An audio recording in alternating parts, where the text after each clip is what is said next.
Velkomin á málstofuna áskoranir í máltækni. Ég heiti Anton Karl Ingason og ég flyt fyrsta erindið og mitt erindi heitir óviðeigandi máltækni. Þetta erindi snýst svolítið tengslin milli máltækni og óviðeigandi málfars og það á tvennan hátt. Annars vegar þá ætla ég aðeins að tala máltæknilausnir sem að lenda svona óvart í því að læra eitthvað óviðeigandi úr menningunni og ég ætla aðeins að tala verkefni sem ég nefni vondar véltíðingar í þessu sambandi. Þetta eitthvað sem svona var til í námskeiði sem heitir hverfult tungutak í deglu samtímans sem ég kendi ásamt Lilju sem myndað þarna fyrir neðan og Agnes sem líka myndað þarna, hún vann í þessu líka með okkur. Svo hins vegar þá ætla ég að tala aðeins máltækni sem hjálpar notendum að forðast óviðeigandi málfar þegar fólk að skrifa eigin texta. Þetta verkefni sem heitir einfaldlega óviðeigandi orð og þetta tengist tveimur stærri verkefnum, annars vegar málrýni hlutanum af máltækni áætlun stjórnvalda og hins vegar verkefni úr nýsköpunarsjóði námsmanna sem heitir óviðeigandi orð. Og Lilja og Agnes voru líka hluti af þessu verkefni og Agnes vann þarna sumarverkefni á vegum NSN í þessu. Ég ætla að byrja að tala vondar véltíðingar og hver hafa unnið að þessu, það ég og Lilja Björg Stefánsdóttir sem að fjölluðum þetta í námskeiðinu hverfult tungutak í deglu samtímans vorið 2020 og Agnes Sólmundsdóttir sem var nemandi í námskeiðinu og starfsmaður á rannsóknarstofunni þar sem við vinnum. Hún safnaði líka frekar í gögnum og vann svo við greiningu þeirra og ég ætla að segja ykkur frá þessari greiningu. Og markmiðið með þessu svona að kortleggja ákveðna þætti í kynjahalla máltækninnar og við skoðum sérstaklega svona ensk-íslenskar þýðingar og viljum svona vekja athygli á því hvernig kynjahalli birtist í þeim. Nú, við skoðum aðeins bara mál, kyn og máltækni til að byrja með. Þá það vel þekkt að menningin getur litað tungumálið og málsamfélög sem til dæmis með svona einhverja rótkróna hefð fyrir stéttaskiptingu.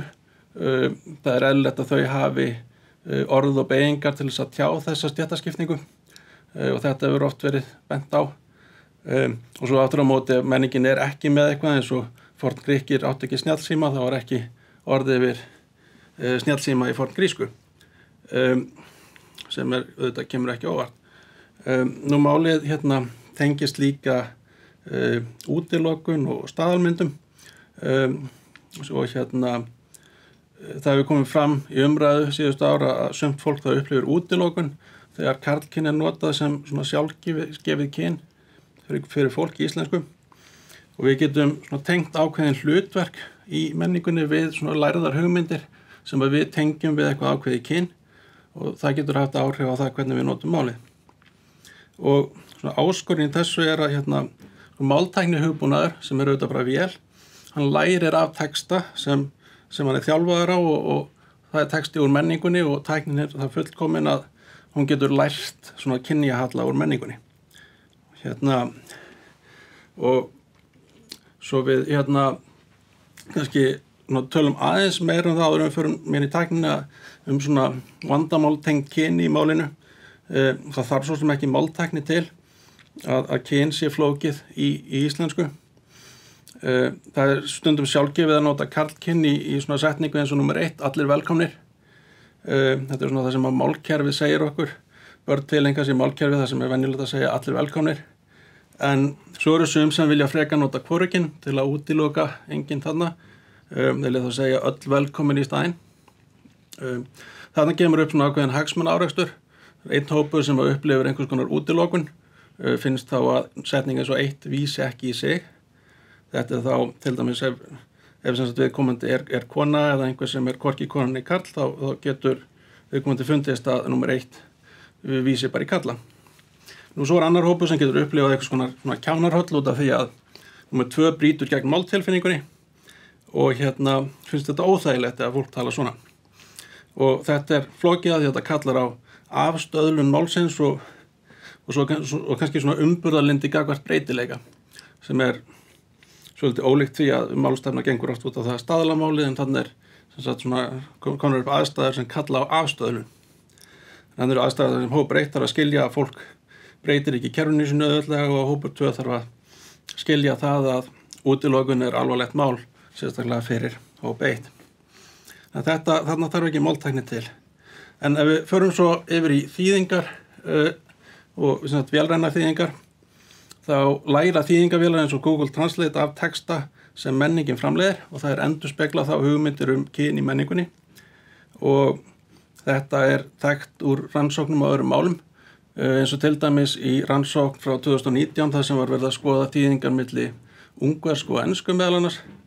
Og þar kemur fram að svona fornöfn sem tvíræð, þau þýdd ýmist í kvenkyns eða karlkyns fornöfn eftir því hvers konar umhverfi kemur með.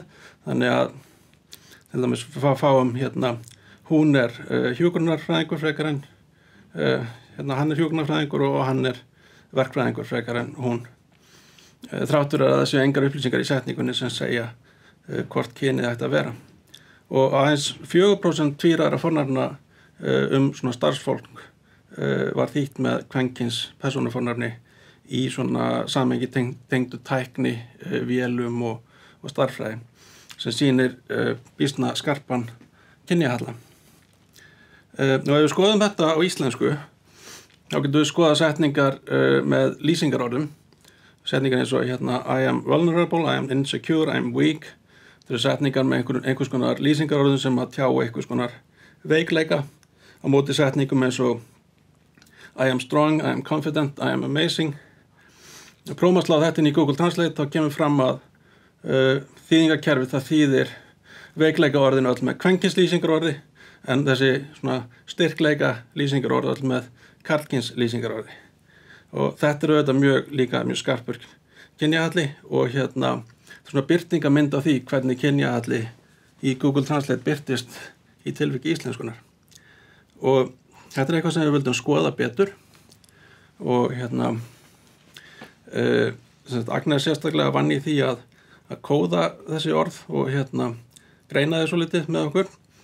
Og við tókum 262 lýsingarorð sem lýsa persónueinkennum og Google Translate var bara látið þýða ég þetta lýsingarorð og 156 gaf okkur karlkyn, 66 gaf okkur kvenkyn, það var nokkur sem að duttu út af því að þau henduð ekki, voru þurftu að útiloka af einhverjum sérstökum ástæðum, en sem sagt 156 notar karlkynsorð og 66 kvenkynsorð og þau voru svo kóðið eftir því hvort var að vera svona jákvæð, neikvæð eða hlutlaus lýsingarorð og í svona almennum persónulýsandi orðum.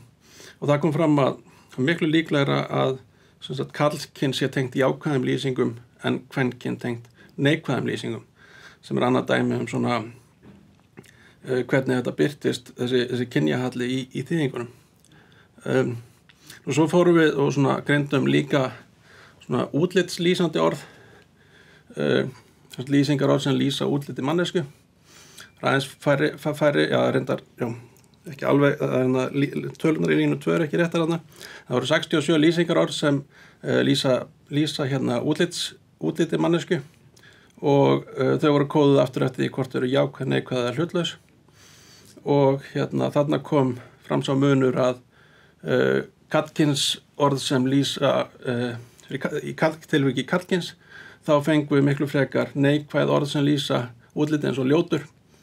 En þegar við talum kvenkyn, þá fáum við frekar, það miklu frekar tengt jákvæðum lýsingar með einhverju sem lýsir jákvæðu útliti.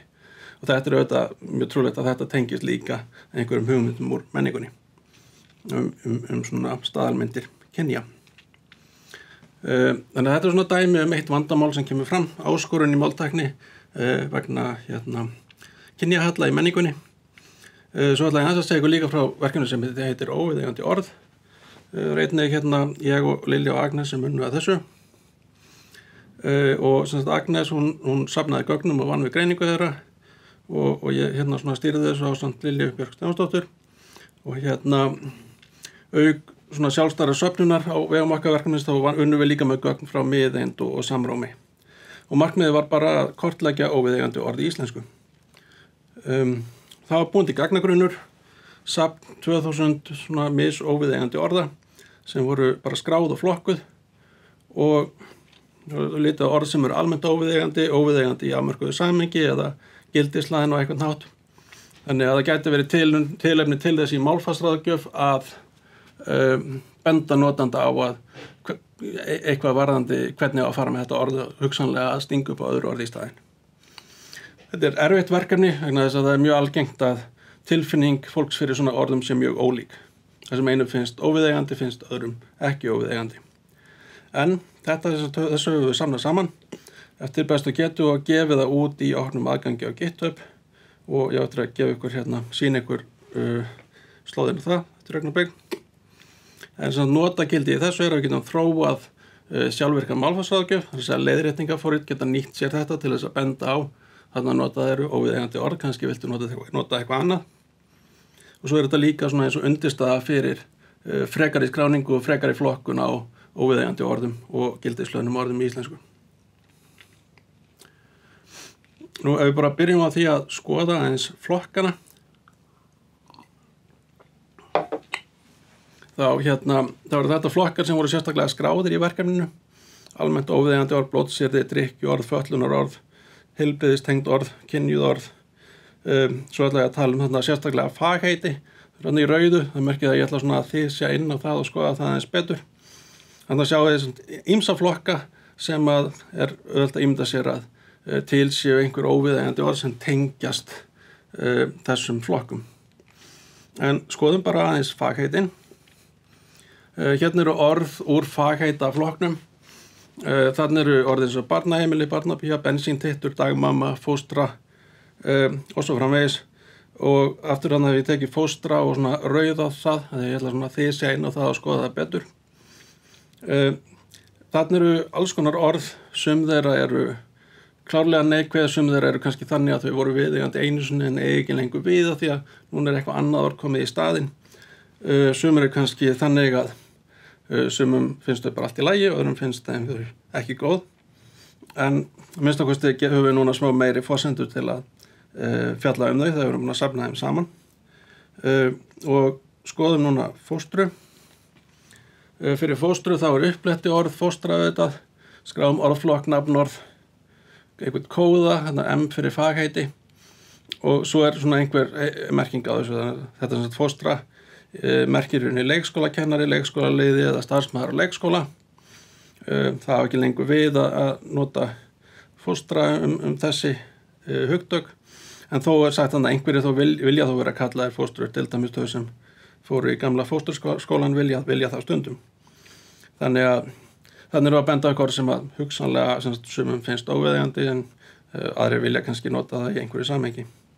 Þetta er svo að gefin ástæða þarna. Þetta telst úrelt heiti fagstétt, þykir hugsanlega lítillækka starfið og útilokað í þeim skilningi að þarna er fóstra ekki talin með til dæmis til einhvers konar mentastétta eða svona skólakerfisins.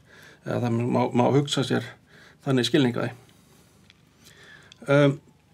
Áskorunir í þessu er að fólk hefur mjög ólíka tilfinningu fyrir því hvað telst óviðeigandi og hvað ekki. Sumt af því sem er óviðeigandi fyrir einn eins og ég sagði er mjög virðingavert fyrir annan. Og það er bara eitthvað sem fylgir því að reyna að fjalla svona orð. Og kóðunin okkar er enn sem komið er alveg svo litið tilraunakennd og við munum örugglega eftir að halda áfram að læra á viðfangsefnið eftir því sem við rannsökum það meira. En þetta er samt ákveðin grunnur og það er svona mikilvægt í því sambandi að vinnan hún er öll í opnum aðgangi og hver sem getur byggt á henni, breytt henni og snúið henni á hvolf. Og þarna er slóðin fyrir GitHub og þar geta allir farið inn og sótt þetta verkefni. Svo ég tekja þetta bara saman. Máltæknin hún getur lært bæði óviðeigandi hluti og menningunni og svo getur máltæknin líka hjálpað fólki að forðast eitthvað sem er óviðeigandi, hjálpa fólki að vera ekki óviðeigandi sjálft. Og en er ég svona aðeins að lýsa nokkrum skrefum í svona rannsóknum og þróun sem miða því að taka á þessum málum. En þetta er samt allt á þannig stigi en þá við höfum eftir að gera margt meira en óunnið á þessu sviði. við hlökkum bara til að takast á við það í framtíðinni. Ég hef þá lokið máli mínu og ég býð þá næsta fyrirlesara velkomin í pontu. Sæl, ég heiti Lilja Björk Stefánsdóttir og ég ætla að segja ykkur aðeins frá helstu áskorunum í smíði villumállildar fyrir íslensku. Ég ætla að byrja að kynna stuttlega fyrir ykkur hvað við á rannsóknastofunni í mál og tækni höfum verið að gera síðastliðið ár og þá sérstaklega frá síðustu áramótum. Háskóli Íslands á sem sagt aðild að máltækniáætlun fyrir íslensku 2018 til 2022 sem hefur það að markmiði að styrkja íslenska máltækni með því að tryggja að hægt verði að nota íslensku í samskiptum við tæki og í allri tækni og upplýsingamiðlun. Þetta mjög mikilvægt af því að tækni svið þar sem íslenska stendur frekar höllum fæti og því afar mikilvægt að styrkja við íslenska máltækni og þau verkefni sem þarf að sinna til þess að gera íslensku gjaldgenga á þessum vettvangi. Og við vitum það alveg að þessi vettvangur, hinn stafræni heimur, alltaf að verða stærri og stærri partur á lífinu okkar. Verkefnunum skipt upp í kjarnaverkefni sem eru þau forgangsverkefni áætlunarinnar og munu þau mynda nauðsynlegan grunn fyrir áframhaldandi þróun á mismunandi sviðum máltækni fyrir íslensku. Okkar verkefni hér í Háskóla Íslands málrýni sem við vinnum að ásamt Huldu og Vilhjálmi í miðeind. Helsta verkefni málrýnis að búa til villumálheild sem verður síðan notuð til þess að gera hugbúnað sem veitir sjálfvirka málfarsráðgjöf. Villumálheild eins og nafnið gefur til kynna málheild sem byggð á villum sem fólk gerir í rituðu máli og hér mjög mikilvægt að nefna að þetta allt saman raunverulegar villur sem fólk að gera. Og eins og ég nefni hérna smíði villumálheildar gerur okkur líka kleift að rannsaka kerfisbundið hvernig villur eru algengastar í rituðu máli út af því að við erum að byggja þetta allt saman á raunverulegum gögnum. Til þess að finna villur þurfum við að vinna með texta og við lögum okkur fram við það að finna eins fjölbreytta texta og við gátum en samt með það að markmiði að finna texta þar sem við töldum líklegt að væru margar villur, sem sagt texta sem eru svona lítið ritstýrðir og ólíklegir til þess að hafa farið í gegnum mikinn yfirlestur. Þetta sem sagt þær textategundir sem við völdum, nemendaritgerðir, textar af vísi.is og textar af íslensku Wikipedia síðunni. Eins og þið sjáið þá erum við með texta frá árunum 2004 til 2014 á vísi.is. Við vildum bara fá nógu mikla svona breytt í þetta og þess vegna tókum við 10 ára tímabil. Tókum við þetta ekki hver einustu frétt, það mjög mikið, en við erum með einhverja fréttir frá hverju ári. Og frá því í janúar hefur við verið með 4-5 yfirlesara í vinnu sem sjáum að lesa textana og leiðrétta á. Og þetta allt saman nemendur, flestir á BS-stigi í annarkvort íslensku eða málvísindum. Og við erum að sjálfsögðu mjög þakklátt fyrir þá vinnu sem þau hafa sinnt, því þetta mjög mikilvæg vinna að sinna yfirlestrinum. Því það rauninni fólki sem að finna villurnar. Og hér smá mynd af rannsóknastofunni í málatækni. Við eigum ól sem rosalega fín, svona við erum merkt vinnustæðunum okkar og það mjög gaman. En þessi mynd sýnir ekki alla sem eru á rannsóknastofunni, þetta aðeins hluti af fólkinu okkar. Eftir að texti hefur verið yfirlesin, förum við leiðréttingarnar og flokkum villurnar með það tilgerðum kóðum. Þetta virkar þannig að við fáum prófarkalesinn texta frá yfirlesurunum okkar og við pörum saman við upprunalegu útgáfuna og prófarkalesinu útgáfuna og þá sjáum við hverju hefur verið breytt og þannig gerum við skjal sem sýnir leiðréttingarnar eins og eru hérna fyrir neðan í dæmunum. Og hérna sjáum við til dæmis að upprunalega setningin mér fannst ég orðin stór, svo búið að bæta við svona revision sem rauninni bara leiðrétting og þannig bætt við orðinu þar sem stendur corrected vera. Það vantar sem sagt sagnorðið, mér fannst ég vera orðin stór og villutýpan þarna missing word, það vantar orð. Hitt dæmi hérna, sumir hringjana virðast hálflóðnir en hálflóðnir eitt og sama orðið, þess að þarna sem sagt tekið í tvennt. Þannig að við leiðréttum það og hérna setjum það í eitt orð og villutýpan eða villuflokkurinn split word, orð sem tekið í sundur. Og hérna aðeins fleiri dæmi, bara svona svo þið sjáu hvernig þetta virkar. Þarna villan sem sagt að þó nokkur í einu orði, færin fjallu þó nokkur fyrir og svo meira þarna setningunni sem ég hafði ekki með. Þarna sem sagt öfugt við það sem var áðan, það sem að orðið var tekið í sundur. núna á að taka orðið í sundur og þá þetta sem sagt merged words, það villuflokkurinn út af því að orðin renna saman en þau eiga að vera í sundur og þarna eru 2 kóðar því það líka non-word sem því bara þetta orðið ekki til, þó nokkur í einu orði ekki til. Og síðan ég handviss að oft þetta staðreyndin. Þetta mjög skemmtileg villa því þetta int for sub sem sagt þetta framsöguháttur í staðinn fyrir viðtengingarhátt. Við leiðum þetta yfir í viðtengingarhátt. Og hérna sjáum við sem sagt þetta sjá þetta skýringamynd sem að samstarfskona okkar hérna á rannsóknarstofunni Sindansu gerði og sýnir hérna framvindu villusöfnunar frá því í apríl og fram í september. Og eins og þið sjáið þá þetta svona, þetta fer frekar hægt af stað. Svo verður þarna gífurlegt stökk og stökkið var þarna í lok maí og þetta þegar við gátum ráðið til okkar sumarstarfsfólk og líka þeir yfirlesarar sem hefðu verið hjá okkur síðan í janúar, þeir fóru allir í fullt starf, hefðu náttúrulega bara verið í hlutastarfi með skóla og eins og þið sjáu þá var þarna alveg gífurlega mikil framleiðsla í sumar á villum og þetta skilaði miklum árangri og núna við komið með og búin að flokka 42.485 villur. Sú vinna hefur náttúrulega sýnt okkur fram á ýmislegt og við erum með hellinga niðurstöðum sem verður áhugavert að segja frá seinna meir. En núna ætla ég bara svona að segja ykkur stuttlega frá einni mjög skemmtilegu. Við erum náttúrulega búin að sjá, til þess að byrja með, þá sjáum við vel að textategundu hefur áhrif á tíðni villna og hvaða villuflokkar eru algengastir. Við sjáum það að því að eins og ég sagði áðan, þá erum við með þessar þrjár textategundir, nemendaritgerðir, texta af vísi.is og texta af íslensku Wikipedia síðunni og sko þeir villuflokkar sem eru algengastir, það breytilegt eftir því í hvaða textategund við erum og það mjög skemmtilegt. Það alveg svona, við áttum svo sem alveg von á því en það gaman að sjá það svona á svört og hvítu að textategund hefur klárlega áhrif. Sést til dæmis á því að framsöguháttur, villan sko þar sem á að vera viðtengingarháttur, villan eins og ég sýndi ykkur áðan, þannig að leiðrétt í C til dæmis. Það 5. algengasta villan í nemendaritgerðunum en 38. algengasta villan á Vísi og 200. algengasta villan á Wikipedia. Og þetta sýnir okkur skýrt hvað textategund, þetta býður textategund líka upp á mismunandi gerðir af texta en þarna hefur það klárlega áhrif því þetta bara mjög algengt í nemendaritgerðum en síðan ekki eins algengt í fjölmiðlum. Og það gaman að vita því það líka alltaf gaman að vita eitthvað meira viðtengingarhátt.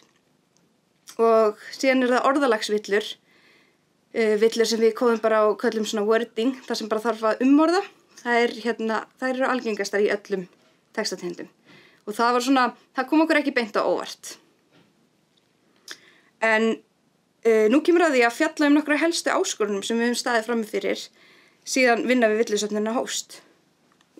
Hérna til dæmis það fyrsta, hvernig á til dæmis að flokka villur?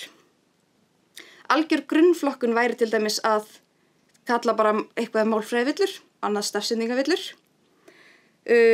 Síðan náttúrulega líka hægt að segjum að við erum að skoða villur í háttanotkun. Þá bara hægt að kalla villuflokkin hátt eða háttanotkun. En síðan að við viljum vera nákvæmari, ítarlegri og viljum til dæmis, við viljum ekki að allar villur í háttanotkun séu sameinaðar í eitt. Við viljum sjá hvenær viðtengingarháttur notaður í staðinn fyrir framsöguhátt og öfugt og síðan eitthvað annað. Þá erum við náttúrulega að flækja, þá erum við auka við flækjustig hjá okkur en leið erum við að fá mikið betri og skýrari upplýsingar og niðurstöður. En það eru endalaust af svona ákvörðunum þar sem við þurfum að vega og meta hvort þetta sé þess virði, hversu mikið við erum að flækja hlutina fyrir okkur og hverju það skilar okkur. Og síðan, hvað gagnlegt þegar kemur að veita sjálfvirka málfarsráðgjöf? Þetta náttúrulega, villumálleitin gerir okkur kleift að stýra þessu að vissu leyti út af því að við getum útfært leiðréttingar út frá því sem við sjáum að raunverulega algengast. Við sjáum sem sagt hvaða villur koma oftast fyrir. Það eru 2 skref að baki. Í fyrsta lagi þurfum við að komast að því hvaða villur eru algengastar og síðan hverjar eru gagnlegar að útfæra með sjálfvirkum hætti. Tölurnar sem við fáum á villumálheitinu sýna okkur hvað algengast en svo þróun í framhaldi af þessari samvinnu við miðeind að komast að hvaða villur hægt að leiðrétta sjálfvirkt í fyrsta lagi. Það mjög mikilvægt og hvaða atriði við getum gefið leiðbeiningar Þannig að það eru alls konar flækjustig í þessu. Og síðan þetta er sami punktur sko, hversu auðvelt eða erfitt að finna og leiðrétta algengustu villurnar með sjálfvirkum hætti. Og hvað með sjaldgæfar villur sem kannski mjög erfitt að leiðrétta með sjálfvirkum hætti. Eigum að sleppa þeim eða eigum að leggja rosalega mikla vinnu í einhverja gerða villum sem kom ekki oft fyrir. Og síðan það þetta val á textategund. Hvers konar texta viljum við nota? Ég fór aðeins í það áðan að við völdum texta út frá því sem við töldum skil okkur mestu magni af villum. En við viljum samt líka notast við fjölbreytta texta og þess vegna völdum við allavega 3 textategundir. Við hefðum alveg viljað hafa meira en svona var þetta. Og síðan það forgangsröðun. Magn umfram gæði eða gæði umfram magn. Hvað viljum við gera þar? Eðli málsins samkvæmt þurfum við gífurlegt magn af villum til þess að búa til villumáhlild. Þannig að auðvitað leggjum við mikla áherslu á magn. Samt má svo áhersla ekki bitna á gæðunum hjá okkur, því gæði skipta sjálfsögðu mjög miklu máli. Og við höfum lagt okkur fram við það eins og við getum að tryggja gæðin samhliða því að við séum að fá töluvert af magni. Og við höfum til dæmis gert það bara með því að ráða til okkar mjög hæfa yfirlesara. Við erum með mjög hæft fólk í vinnu og svo hefum við líka lagt áherslu á að fólk sé á staðnum, við séum að sinna staðvinnu, ekki fjarvinnu, eins mikið og við getum. Ástand í heiminum hefur náttúrulega gert okkur það svolítið erfitt fyrir, en hugmyndin á bak við það var að við værum öll á staðnum, þannig að þegar kom upp vafamál þá getum við svona greitt úr þeim saman og bara kennt okkur og maður svona þróast meira í samvinnu við aðra. En já, og ég tel það alveg hafa skilað hellingsárangri. En það þýðir samt ekki að það mætti ekki gera betur. Það til dæmis ein góð leið til þess að tryggja gæði væri bara ef við fengjum, segjum 3 yfirlesara til að lesa yfir sama textan. Þá mjög ólíklegt að nokkuð væri að fara fram hjá okkur. En það bara því miður allt of tímafrek vinna og það bara, við getum ekki gert það. En þetta rauninni sýnir okkur að það er alltaf einhver svona leið sem hægt að fara og síðan sem að hægt að sleppa. En síðan það til dæmis alls konar vafamál í yfirlestri. Sumir auðveld, en önnur eru bara svolítið erfið. Það til dæmis svona óviðandi málnotkun eins og Anton var að tala á hann. Ég ætla ekki að fjalla það út af því Anton var búinn að tala það, en kannski bara svona stuttlega við höfum alveg rekist á alls konar bara óviðandi orð og þá oft svona, jú, við leiðréttum þau, en stundum þau kannski, ég veit ekki, eiga rétt á sér í einhverju samhengi, eða hvað. Þetta allt saman einhver vafamál bara sem við þurfum að taka afstöðu með og ákveða hvað við ætlum að gera. Og síðan það hversu miklu megum við breyta eða eigum við að breyta. Það skiptir gífurlega miklu máli að halda tryggð við upprunalega textan. Það náttúrulega hægt að taka alla texta og bara í rauninni endurskrifa þá og gera þá bara einhverjum svona topp textum, en þá værum við ekki alveg að fá sömu svona villu leiðréttingar og við viljum vera að fá. Þannig að þetta snýst alltaf að við þurfum að halda, ef við viljum halda tryggð við upprunalega textan og í rauninni leiðrétta eins lítið að við getum á meðan við erum samt að reyna að leiðrétta allt sem þarf að leiðrétta. Og síðan það til dæmis kynjað málfar. Anton fór inn á það áðan hvernig við notum karlkyn sem ómarkað kyn, eins og til dæmis að við segjum allir velkomnir og það bara hefð fyrir því, við erum mjög vön því. En svo eru hópar í samfélaginu, hópar sem eru ekki karlar, sem þykir svona málfar útilokandi. Og mér finnst allavega sjálfsagt að reyna að koma til móts við það. En svo það einmitt spurning, hversu mikið bara hefð sem erfitt að breyta og við kannski eigum ekkert með að vera að breyta. Því við vitum alveg að það eru sögulegar ástæður fyrir því af hverju karlkynnið mest notað í íslensku, það hið ómarkaða kyn og svona. Þannig að þetta rauninni svona að finna þessa línu á milli þess sem við getum vel breytt og síðan að vera komin í einhverju svona, ég veit ekki, ég vil kannski ekki segja öfgar en svona, jú, segjum öfgar. Og það til dæmis, já, ef við tölum bara sérstaklega kynjað málfar. Það töluvert mikið kynjað málfar í textunum, ég segi óþarlega út af því að stundum finnst mér það óþarlega kynjað, svona að það þurfi ekki að vera. Og eins og ég segi, þá þurfum við að taka afstöðu. Svona mín þumalputtaregla hefur verið að þar sem við getum vel fært þetta yfir á mál beggja kynja, sem sagt dregið aðeins úr því hversu karllæg málnotkunin án þess að það sé eitthvað svona svakaleg grundvallar breyting og ekkert svona sem of framandi fyrir okkur sem málnotendur, að þá hefur við klárlega að reyna það. En hvar á að draga línuna? Og svo það líka svo erfitt út af því að við höfum öll mismunandi tilfinningu fyrir því hvað rétt og rangt þarna. Og já, sem sagt bara hvar á að draga mörkin.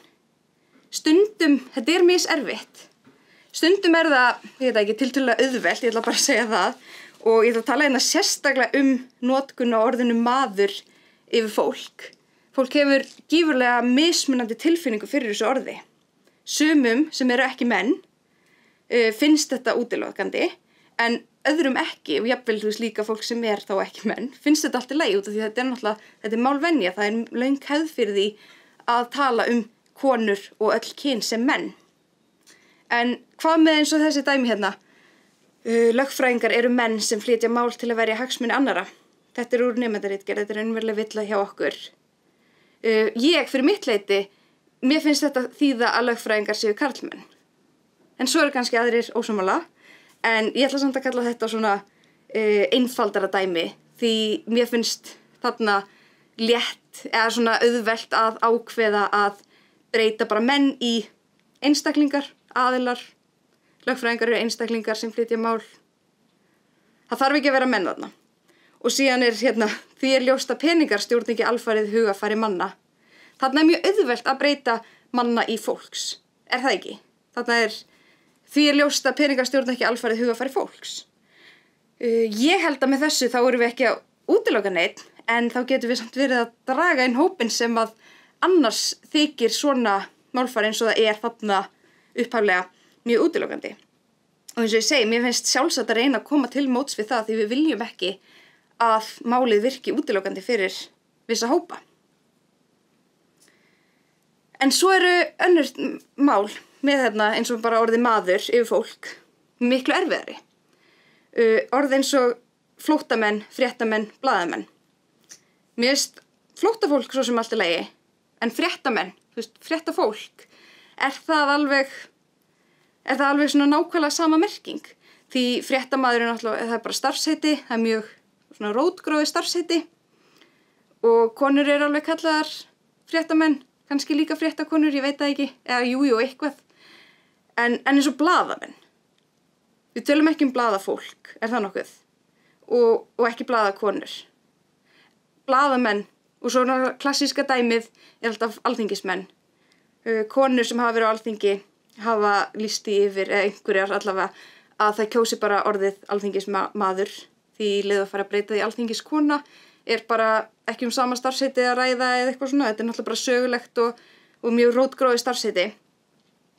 Þannig að þarna erum við ekki að breyta menn í fólk, þótt við getum vel breytt orðum eins og fjölmiðlamenn í fjölmiðlafólk. Það alveg jafn gott og gilt. En það svo erfitt með svona dæmi, við viljum geta sett reglu sem bara yfir allt.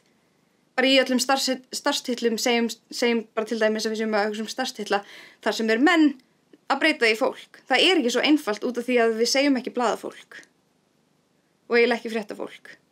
Og þetta mikil áskorun út af því ef við leiðréttum eitt, þurfum við ekki að leiðrétta allt. Og svo það ekki sami aðili sem að lesa yfir alla textana. Við erum þá nokkur og tilfinningin okkar fyrir þessu þetta misjöfn. En þess vegna reynum við eftir bestu getu að aðlaga okkur, þannig að við séum nokkuð samstiga í þessum breytingum. En þetta svona klárlega eitt af því sem erfitt. Og síðan stæla ég þessum bara almenna málnotkun í karlkyni, en Anton fór nú eiginlega meira inn á það en áðan, þannig ég ætla ekki að fara mikið í það. En sem sagt, það sem þetta snýst að ein helsta áskorun okkar að gæta samræmis í leiðréttingum. En það einmitt það sem svo erfitt. Sérstaklega þegar kemur að kynjuðu málfari. Og þegar þetta snýst eitthvað svona að treysta sinni tilfinningu, það mjög erfitt út af því að við höfum ekki all sömu tilfinningu fyrir hlutunum og eins og bara til dæmis hvað flokkist sem útilokandi mál. Já, nú ætla ég bara að segja svona frá því sem að koma næst. Vinnu við þessa almennu villumáleild að mestu lokið, enda erum við komið með alveg svona gífurlegt magn af villum sem við erum búin að flokka.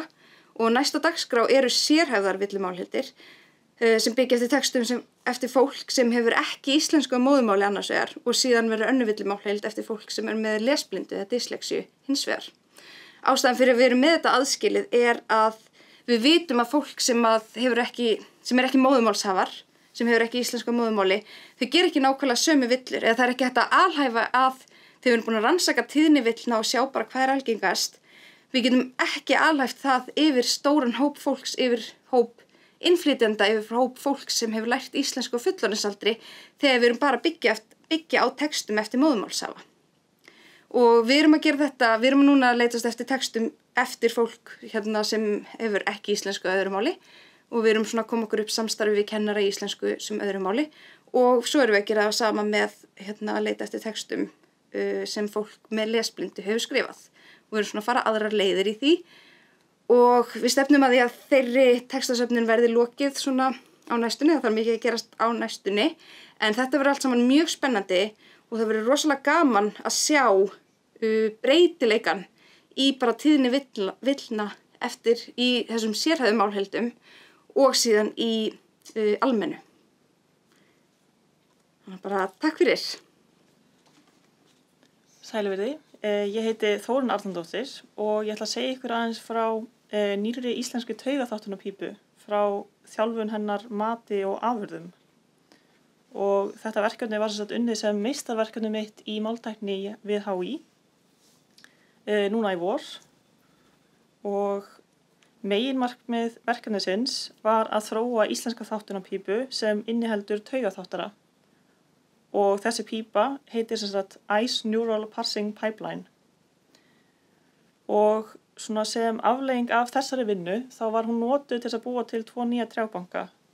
Annars vegar vélþáttaðan Ice Pack sem heitir Neural Mice Pack og síðan samtímalegan trjábanka sem heitir IceCon 3. Og þessi fyrirlestur snýst svona að mestu leyti þessa taugaþáttunarpípu en ég mun líka segja ykkur svolítið frá þessum 2 trjáböngum. Þáttaður texti. Það er þess að texti sem hefur verið setningafræðilega greindur og þáttunarpípa er röð aðgerða sem vinna að því að gera einmitt þetta að þáttatexta. Og slík pípa verður til þess að það er auðveldara að komast yfir þáttaðan texta að því að hún inniheldur allar aðgerðir sem þarf til þess að þáttatexta. Og hún sem sagt tekur inn hreinan texta á tiltekna máli og skilar síðan fullþáttaðri hliðstæðu hans. Og í svona pípu þá er alltaf úttak einnar aðgerðar, inntak næstu aðgerðar. Þannig að röð aðgerðar er föst og vinnsluröðin er öll í eina átt. Og það eru til ýmsar mismunandi þáttunarpípur og þær eru byggðar upp á mismunandi hátt. Til dæmis er til ein íslensk þáttunarpípa, hún heitir Ice Parsing Pipeline og ég byggði á þessari pípu við gerð þessara taugaþáttunarpípu. En svona þáttunarpípa, hún þarf alltaf að innihalda þáttara og í þessu tilviki var ákveðið að nota Berkeley taugaþáttarann. Hann sem sagt markar og þáttartexta og hefur reynst mjög vel, hann hefur skilað nákvæmum niðurstöðum og hann inniheldur tauganett og þetta tauganett byggir á endurtekinni athygli. Þannig að við þáttun þá eru 2 konar upplýsingar notaðar, annars vegar staða tóka í setningu og síðan innihald tókans. Og þessi hugbúnaður býður upp á að þjálfa þáttunarlíkön fyrir hvaða tungumál sem er, svo lengi sem það er til handþáttaður trjábanki til þess að þjálfa á. Og í svona þjálfun á taugaþáttaranum þá er líka hægt að nota orðagreipingar, til dæmis spörtlíkan og orðagreipingar sem sagt umskrá orð sem viðra og þannig til þess að sjá hversu tengd ýmis orð eru eftir því hvort þau komi fyrir í svipuðu umhverfi. Þannig að ef þau eru mjög tengd þá komi þau oftast fyrir í mjög svipuðu umhverfi. Og svona orðagreipingarlíkön eru gjarnan notuð af því að þau eiga það til að auka nákvæmni hugbúnaðar. En Ice Pack, sem var notað til þess að þjálfa þáttarann, það er handleiðréttaður trjábanki og trjábanki safn þáttaðra setninga. Þetta sögulegur trjábanki og hann samanstendur á textum frá 12. til 21. öld og þáttunarskemað sem sagt byggt á skema sögulega enska trjábankans sem heitir á ensku Pen Parsed Corpora of Historical English. Og hérna sjáu þið dæmi setningu úr IcePack. Þið sjáu þarna að svigar sem sagt merkja liði setningarinnar og líka til þess að auðvelda lestur notanda þá sem sagt eru undirskipaði liðir indregnir. Og þið sjáu líka að öll orð og allir liðir eru markaðir. Og þarna sést líka hvernig svona stigveldi setningar uppbyggt út af þessum indregnum línum og þá sjáum við hvaða liðir eru háðir hverjum. En taugaþáttunarpípan, Ice Neural Passing Pipeline, hún var eins og ég sagði áðan byggð á íslensku þáttunarpípunni Ice Passing Pipeline og hún gefin út á Clarin í opnu leyfi. En sem sagt, þessi Ice Passing Pipeline, þessi eldri pípa, hún inniheldur ekki taugaþáttara. Og það getur skipt máli því að taugaþáttar eru svona það nýjasta í dag og þeir hafa skilað mjög góðri nákvæmni. En sem sagt, þessi þáttunarpípa, hún inniheldur í megin þáttum 3 skref. Það sem sagt forvinnsla, síðan þáttun og síðan eftirvinnsla. Og ég ætla aðeins að skýra fyrir ykkur hvert einasta skref hérna á næstu glærum. Hérna sjáum við sem sagt inntak og úttak þáttunarpípunnar í heild sinni. Fyrst erum við þarna með bara hreina íslenska setningu, óþáttaða og fyrir neðan sjáum við sem sagt þáttaða hliðstæðu þessara setningar. Og þið sjáum líka að þetta úttak lítur mjög svipað út eins og setningin úr IcePack sem ég sýndi áðan. Hún með þarna sviga sem tákna liði og indregna línur og allt markað og svo framvegis. En sem sagt forvinnslu skrefið, það samanstendur af 2 aðgerðum. Fyrst það greinamerkjatókun með tókara greinis. Hann sem sagt skiptir textanir í málsgreinar og aðgreinir tóka. Og síðan textinn tókar eftir aðalsetningum. Af því að sem sagt, í IcePack málsgreinum skipt niður í aðalsetningar. Það sem sagt ekki, málsgreinar ekki þáttaðar í heild sinni frá punktu til punkts, heldur þeim skipt í 2 ef það eru 2 aðalsetningar í málsgreininni. Og hér sjáum við dæmi inntak og úttak forvinnsluskrefsins. Fyrst þarna setningin sem ég sýndi ykkur áðan sem bara hrein íslensk setning, bara ekki búið að merkja neitt. Og fyrir neðan búið að skipta henni í 2 aðalsetningar og líka tókana. Og þið sjáum að hún tókuð af því það bil þarna undan punktunum. Það sem sagt bilin merkja hvern einasta tóka. Og þá sem sagt hægt að þátta þennan texta. Þáttunarskrefið, það samanstendur af íslensku líkani af Berkeley taugaþáttaranum. Og það var þjálfað á IcePack, eins og ég nefndi áðan. Þetta líkan skilar 84,74% F-mælingu og getur þáttað 228 setningar á sekundu ef öflugt skjákort notað. Og við þjálfun á þessu líkani þá var líka margmála BERT líkan notað. Og BERT líkan sem sagt dæmi orðagreifingarlíkan. Og þetta margmála BERT líkan þjálfað á 104 tungumálum. Meðal annars íslensku. Og hér sjáum við dæmi inntak og úttak þáttunar. Þarna setningin sem við sáum áðan, sem sagt 2 aðalsetningar og síðan fyrir neðan búið að þátta þær. Og þið sjáum að það búið að merkja alla sviga inn, það búið að marka þetta. Já, þannig að við erum rauninni komin með allar upplýsingar sem við vildum í byrjun.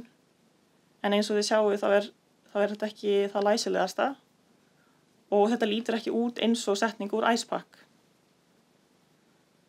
Og til þess sem sagt eftirvinnslu skrefið. Þar eru ýmis textahreinsunar skref, þannig að útlitið marka breytt, stjörnum breytt í bandstrygg og auka mörk eru fjarlægð. og auka mörk eru til dæmis mark sem er topp sem merkir hverja einustu setningu en það mark er óþarft í IcePack. Og að lokum við síðan sniði textans breytt til að samræma sniði IcePack.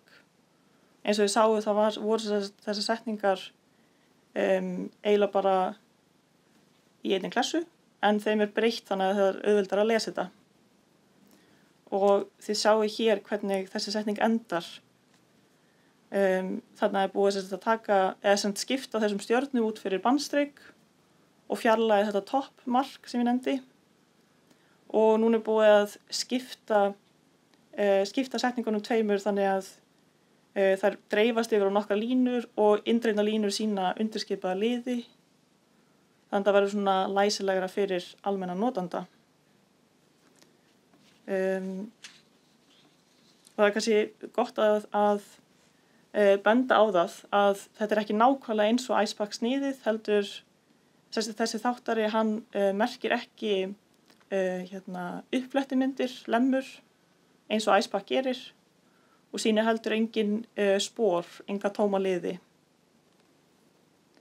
En hérna sjáum við aftur bara að sýna ykkur inntak og úttak þáttunarpípunar í heild sinni. Þannig er þessi hreina setning og síðan þáttara hliðstæði hennar.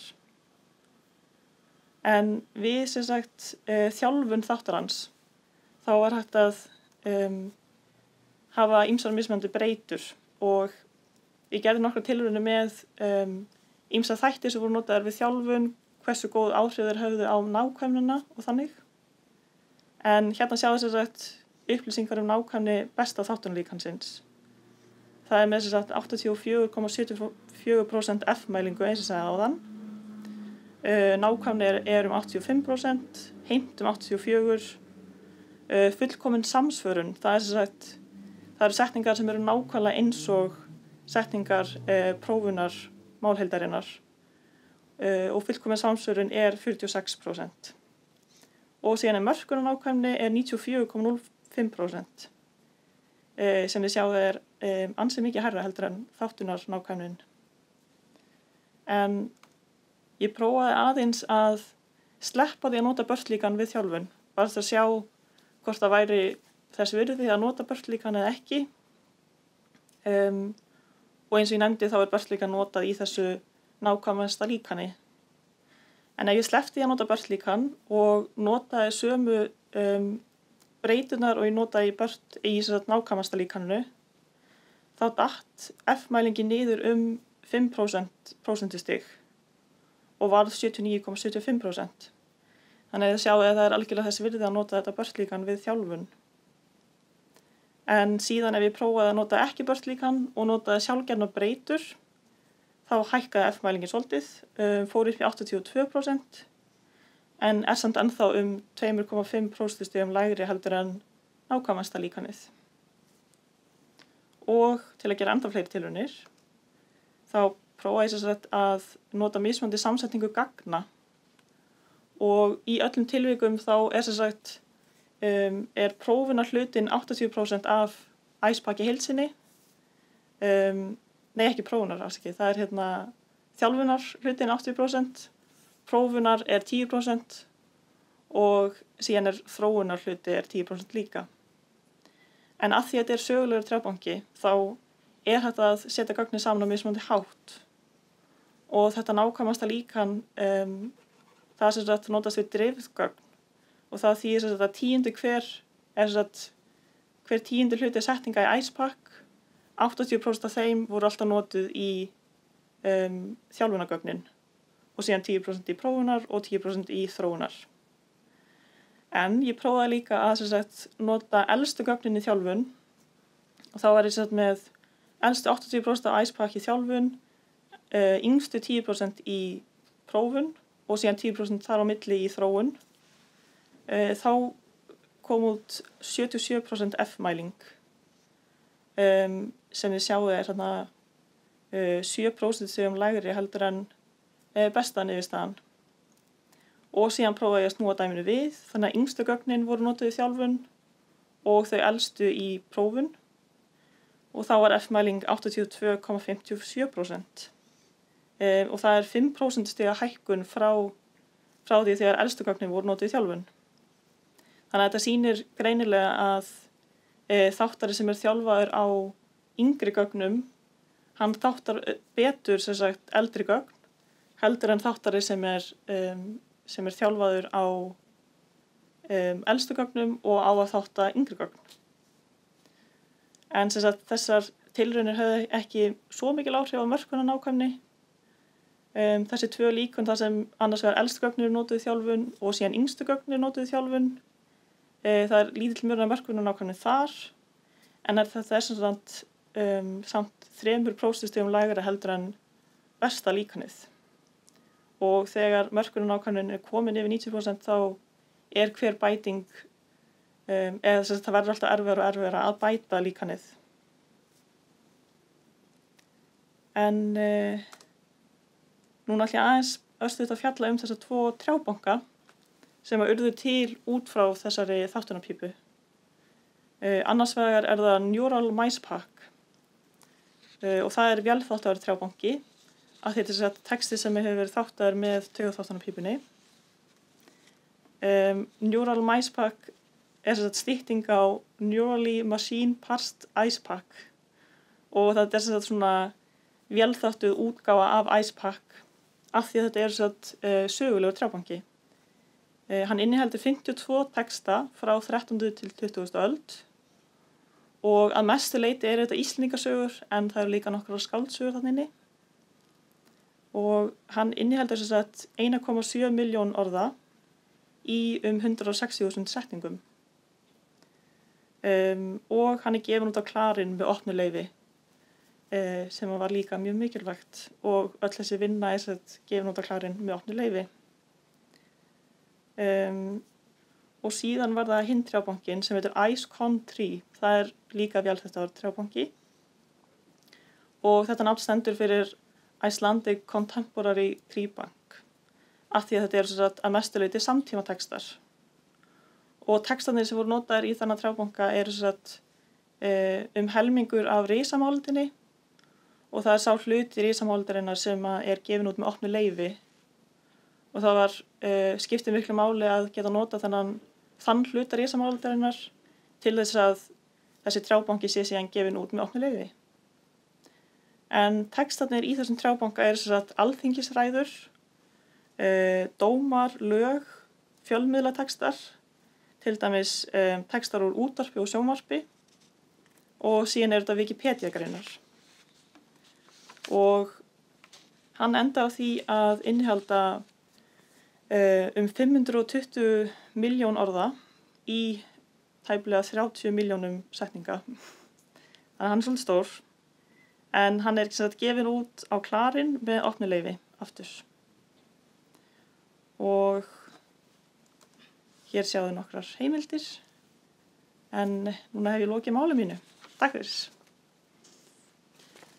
Góðan daginn, ég heiti Steinunn Rut Friðriksdóttir og er hér til að kynna málheild sem ég bjó til þegar ég vann að meistaraverkefninu mínu í máltækni við Háskóla Íslands síðastliðið vor sem snýst einræðingu ruglingsmengja í íslenskum texta. Sjálfvirk stafsetningarleiðrétting hefur lengi verið á almennum markaði, einkum og sér í lagi fyrir ensku. Upphaflega var þetta aðalega gert fyrir sérhæfða texta, til dæmis voru til sjálfvirka stafsetningarleiðréttingar fyrir nöfn flugfarþega einstakra flugfélaga, auk þess sem þetta var notað til dæmis til þess að leiðrétta ákveðnar breytur einstakra forritunar tungumála. En síðan á 9. áratugnum hefur verið í boði stafsetningarleiðrétting fyrir almennari texta. Árið 1971 varð til leiðréttingarbúnaður sem heitir Spell sem var gerður fyrir DES-10 tölvur og þar varð í rauninni til grunnurinn að því sem við notum í dag. Spell leitar að svokölluðum stakorðavillum en það eru villur sem eru fundnar með því að taka hvert orð fyrir sig innan textans og leita að því hvort að orðið finnst innan orðaforða hugbúnaðarins. Þannig að það má orða þetta sem svo að hugbúnaðurinn sé með ákveðna orðabók og svo tekur hann hvert orð fyrir sig og athugar hvort að orðið finnst í orðabókinni. Ef það finnst ekki, þá fær notandinn meldingu það að villu sé að ræða. Þetta hentar að sjálfsögðu vel til þess að finna ákveðnar tegundir villna. Eins og Anton og fleiri hafa nefnt hérna áður, þá eru til mismunandi gerðir villna og innsláttarvillur og stafsetningarvillur sem leiða til þess að það verða til orð sem eru í raun og veru ekki til. Það mjög þægilegt að nota slíkan búnað til þess að leiðrétta slík orð. Dæmi svoleiðis villu væri til dæmis það sem sést hér á glærunum. Þegar að herbergi verður að hrebergi, þarna hefur einfaldlega r-ið færst til innan orðsins. Þannig að það verður til orð sem í raun og veru ekki raunverulegt orð. Í íslensku aðeins erfiðara heldur en í öðrum tungumálum eins og ensku að búa til heildræna orðalista eða orðabækur hugbúnaðarins vegna þess að íslenska mikið beygingamál og fyrir hvert einstakt orð, til dæmis í ensku, eru kannski 2 myndir, þá eins og nafnorð eru annars vegar í nefnimynd og hins vegar í eignarfallsmynd með þá eignarfallsessi, en í íslensku eru að lágmarki 8 myndir fyrir hvert nafnorð, oftast fleiri. Þetta hefur verið gert og þau 3 helstu leiðréttingarforrit sem eru notuð í dag eru í fyrsta lagi Púki sem til meðal annars fyrir ritvinnslu sem margir þekkja úr Microsoft. Síðan til annar sem heitir Skrambi og það á vegum Árnastofnunar og svo til íslensk útgáfa opins hugbúnaðar sem heitir Húnspell, en öll þessi forrit miðast í raun og veru aðalega við stakorðavillur. Þó að það sé einhver smá ruglingsmengjaheild innan Skramba. Þessi aðferð að leita stakorðavillum hentar ekki í öllum tilfellum. Einkum og sér í lagi þegar að raunorðavillur að ræða. En það eru villur þar sem að samhljóma orðum ruglað saman vegna þess hversu lík þau eru í framburði. Sem dæmi þetta til dæmis að finna hér á myndinni. Þarna til dæmis setning á borð við íslenska að vissu leyti, það með venjulegu eða upsiloni, að vissu leyti flókin. Það ákveðin list með venjulegu eða upsiloni að muna allar reglurnar. Hvað rétt að skrifa á hverjum stað, það með hávaf eða kávaf og svo framvegis. Til þess að finna slíkar villur og leiðrétta þær sjálfvirkt nauðsynlegt að skoða samhengi orðsins. Ef við erum aðeins að vinna með stakorðavillur þar sem að hverju orði flett upp fyrir sig og athuga hvort að það fyrirfinnist í orðabók búnaðarins, þá munum við aldrei koma til með að finna villur eins og það ákveðin list með upsiloni að muna allar reglurnar. Vegna þess að list vissulega til í orðabók með upsiloni, þó það eigi ekki við í þessu samhengi. Þetta getur verið sérstaklega mikilvægt í beygingarmálum eins og íslensku vegna þess að það oft lítill munur á til dæmis málfræðilegum kynjum eða föllum. Til dæmis hérna í þessu dæmi morgun með 1 enni, það þýðir ekki það nákvæmlega sama á morgun með 2 ennum. Það fer eftir samhengi, hvort á við í hvert sinn. Ein leið til þess að takast á við slíkar villur að nota svokölluð ruglingsmengi, en það snýst þetta verkefni. En ruglingsmengi eru í raun og veru mengi orða sem líklegt að ruglist saman í stafsetningu vegna þess hversu lík þau eru í framburði. Sem dæmi það væri til dæmis leiti og leiti. eitt ruglingsmengi, list og list, annað, hvað og hvað, þriðja og svo framvegis. Þetta hefur áður verið rannsakað fyrir íslensku, en þá voru vísindamenn á vegum Háskóla Íslands, Háskólans í Reykjavík og Stofnun Árna Magnússonar í íslenskum fræðum sem að notuðu 11 ruglingsmengi til þess að takast á við þennan vanda innan íslenskunnar. Þessi rannsókn fór fram 2009. Markmið verkefnisins sem að ég vann í raun og veru að auka við þá rannsókn sem að var gerð árið 2009, nema það að núna eru umtalsvert meiri gögn í boði vegna útgáfu risamálheildarinnar sem að hefur í rauninni umbylt þróun í íslenskri máltækni. Þannig að markmiðið í raun og veru að ná fram meiri nákvæmni á meira magn gagna.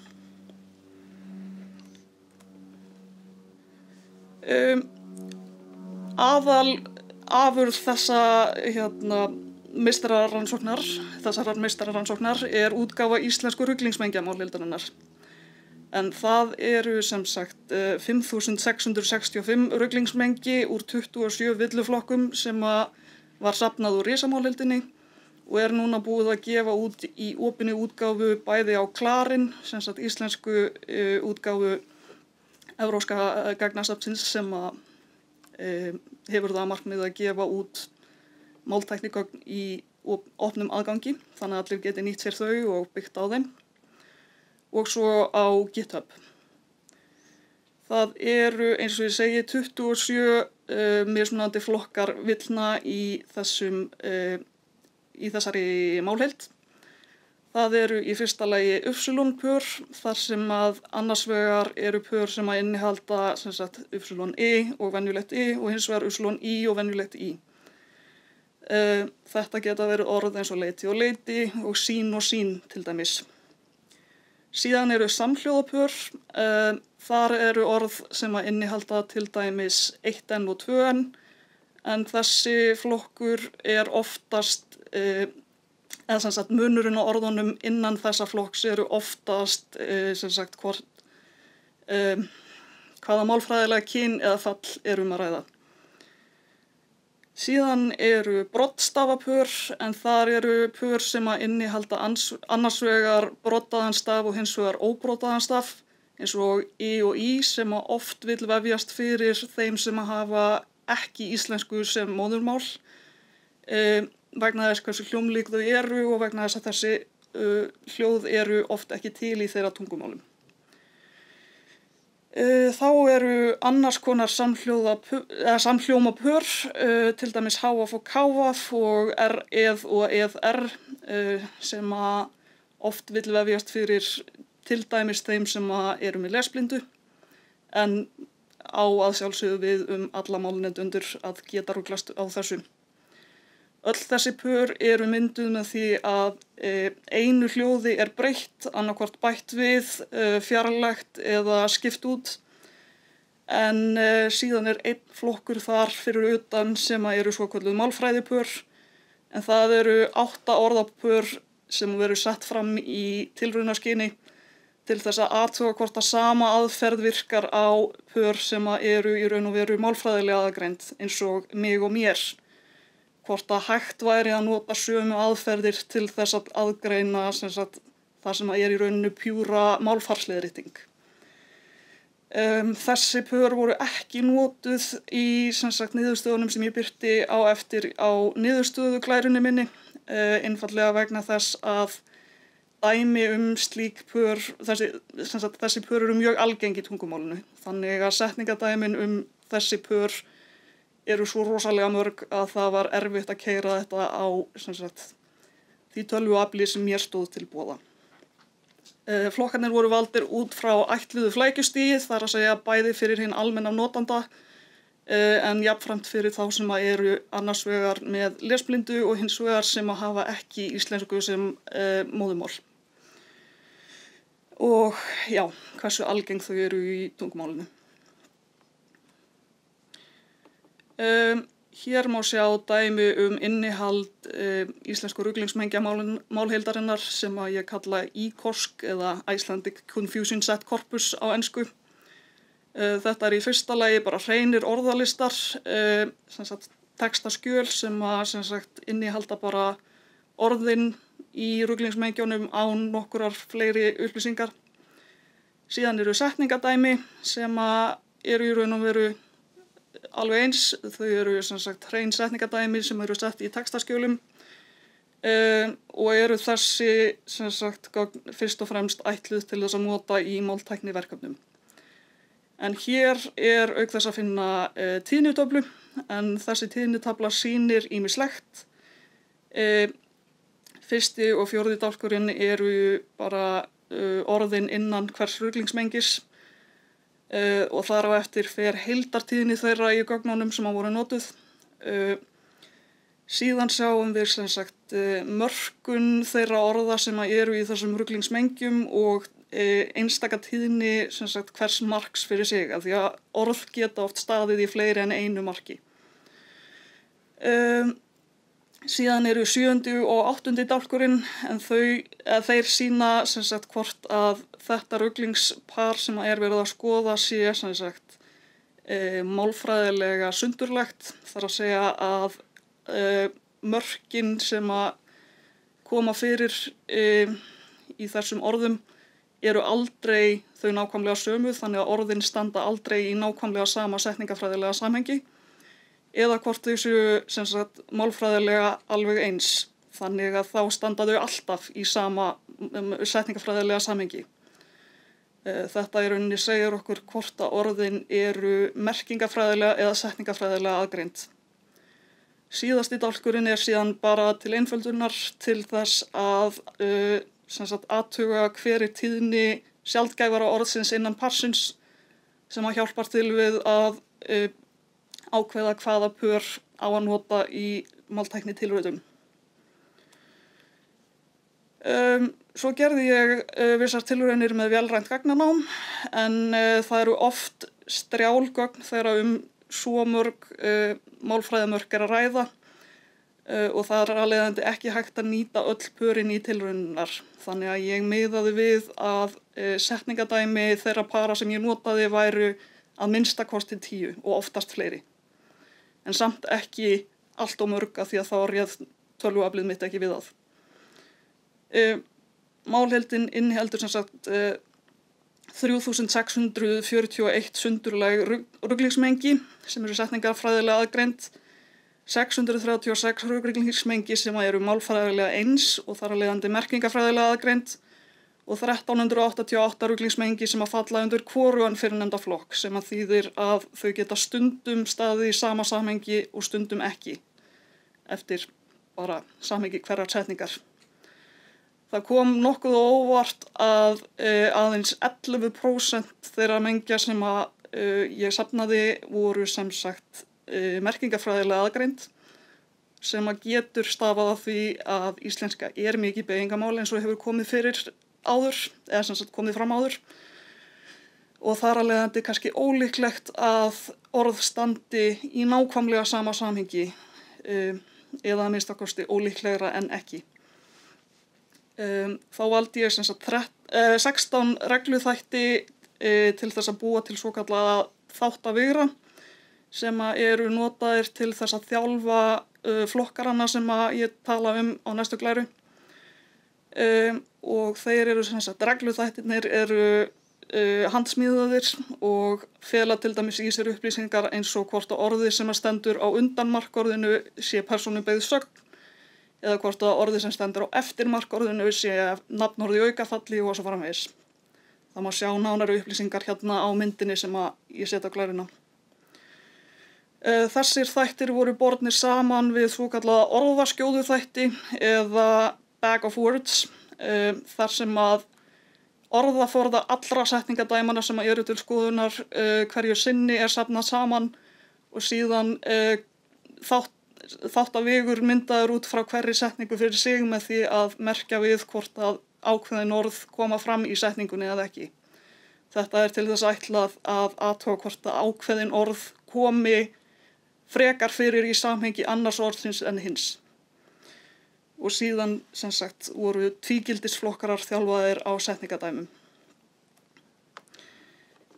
Niðurstöður tilraunarinnar sýna að orðaskjóðu aðferðin skilar nánast alltaf betri árangri heldur en regluþættirnir, en það má þó taka það fram að orðaskjóðan inniheldur miklu fleiri þætti, þannig að það er kannski ekki alveg sanngjarnt að bera saman eitthvað sem að byggir á mörg þúsund þáttum og eitthvað sem byggir á 16 þáttum. Þannig að mögulega mætti auka nákvæmni regluþáttana með því að einfaldlega gera þá fleiri. Allir flokkararnir standa sig betur á setningafræðilega aðgreindum ruglingsmengjum en merkingafræðilega aðgreindum, sem er kannski ekki skrítið vegna þess að þau sem eru aðeins merkingafræðilega aðgreind standa alltaf í sama samhengi, þannig að það hlýtur einfaldlega að vera erfiðara að greina á milli þeirra sjálfvirkt. Á hinn bóginn er áhugavert að skoða að orðaskjóðan fangar betur merkingu orðana, þannig að hún stendur sig betur á orðum sem eru merkingafræðilega aðgreind, en regluþættirnir standa sig aftur á móti betur á þeim sem eru setningafræðilega aðgreind, sem er í rauninni rökrétt vegna þess að þar er setningafræðilegar upplýsingar að ræða. Mögulega mætti sameina þessar tvær aðferðir í framtíðarverkefnum og reyna þar af leiðandi að nýta það besta úr báðum aðferðum, eða þá að nýta orðagreipingar eða annað nútímalegri tækni eins og Þórunn talaði hér áðan. Niðurstöður þessara tilrauna voru birtar í 2 fræðigreinum, annars vegar í tengslum við ráðstefnuna ICART og hins vegar á málstofu sem átti að fara fram á LREC ráðstefnunni en fór ekki fram vegna ástands í heiminum. Notagildi þessarar málheildar sem ég er búin að ræða hér er meðal annars einfaldlega bara eins og hefur verið rætt hér áður, að safna því sem að gætum verið mögulegar villur í almennum texta. En hins vegar má hugsa sér sem svo að þetta nýtist sérstaklega þeim sem eru til dæmis með lesblindu, þar sem að 20% af þeim villum, cirka bát, sem að fólk með lesblindu gerir eru raunvillur, eða raunorðavillur. Vegna þess að fólk með lesblindu á erfiðara með að muna hvernig orð eru skrifuð sjónrænt, þá er mjög nauðsynlegt að það séu réttu hjálpartækin séu til þess að hjálpa þeim að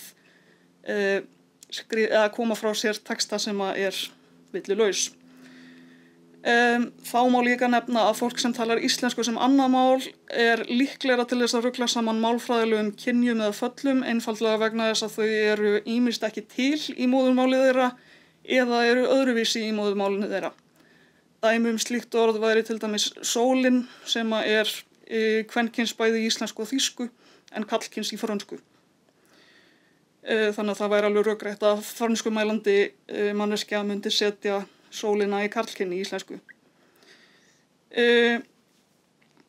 Eins og áður hefur komið fram þá er aðeins skrambi sem að býður upp á takmarkaða ruglingsmengjulengd af þeim búnaði sem stendur til boða í dag, en vonandi má nýta íslensku ruglingsmengja málheildina til þess að bæta leiðréttingabúnað og koma á vel nýtilegum íslenskum málrýni.